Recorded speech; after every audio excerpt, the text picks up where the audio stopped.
Hola, ¿cómo están? Es un gusto saludarlos. El día de hoy vamos a platicar un poco en referencia a la materia de delitos. Para empezar, definamos el delito. El delito, como sabemos, es aquella conducta típica, antijurídica, culpable y punible que es sancionada por las leyes penales. De lo anterior, bueno, podemos establecer que existen diversos elementos. Y como hemos visto a lo largo de estas semanas, los elementos los podemos dividir en elementos positivos y elementos negativos. Hablando rápidamente de estos. Por elementos positivos tenemos la conducta, la tipicidad, la antijuridicidad, la culpabilidad y la punibilidad. Mientras que los elementos negativos tenemos la ausencia de la conducta, la tipicidad, las causas de justificación, la inculpabilidad y las excusas absolutorias. Para que nosotros tengamos un delito, bueno, pues tienen que darse darse todos estos elementos positivos del delito. Empecemos a analizar uno por uno. Cuando tenemos una conducta, esta es un hecho de acción u omisión. La tipicidad se refiere a que hay un encuadre entre lo que es el delito y lo que es el tipo penal.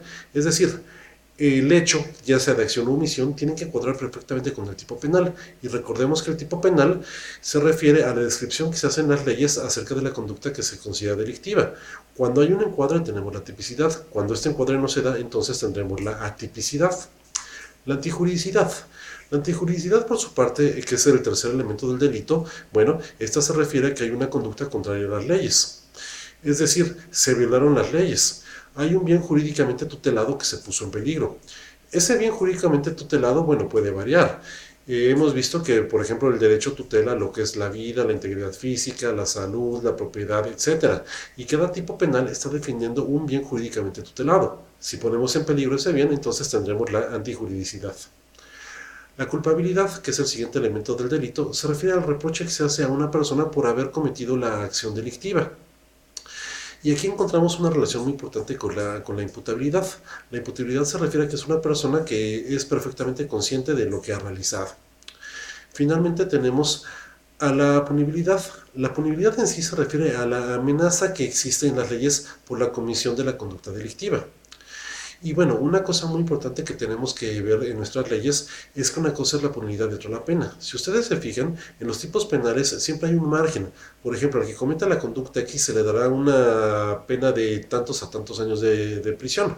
Un ejemplo, ¿por qué está este margen? Bueno, de acuerdo, este margen lo va a decidir el Poder Judicial a través de valorar las circunstancias propias de cada situación delictiva que se haya cometido.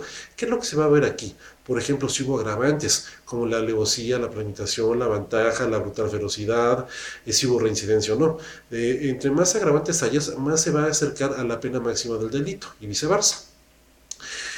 La punibilidad entonces es la amenaza que se hace en la ley, mientras que la pena es la sanción impuesta a una persona en particular por la comisión del delito. Es decir, cuando ya se dice dentro de una sentencia definitiva, se condena a Juan Pérez, por ejemplo, a una prisión de 4 años. Ya es directamente lo que se le establece a cada persona. Otra cosa que hemos visto y que es muy importante distinguir es el dolo y la culpa. Recordemos que el dolo se refiere cuando existe elemento volitivo, es decir, la conducta fue totalmente intencional, mientras que el delito culposo es cuando no hubo esa intencionalidad, sin embargo, se cometió por algún hecho como la negligencia de una persona, es decir, no lo quise hacer, pero fue por mi culpa y por lo tanto debo ser sancionado. Otro de los aspectos que hemos visto importantes durante estas semanas es la flagrancia. ¿Qué es la flagrancia? Es cuando una persona es detenida en el momento de estar cometiendo el delito o es seguida sin perderse nunca de vista después de haber cometido el delito. Recordemos que cualquier persona puede detener a una persona en flagrancia, pero el detener no significa que se le puede hacer, no sé, una especie de linchamiento para nada, ¿no? Esto debe quedar muy claro.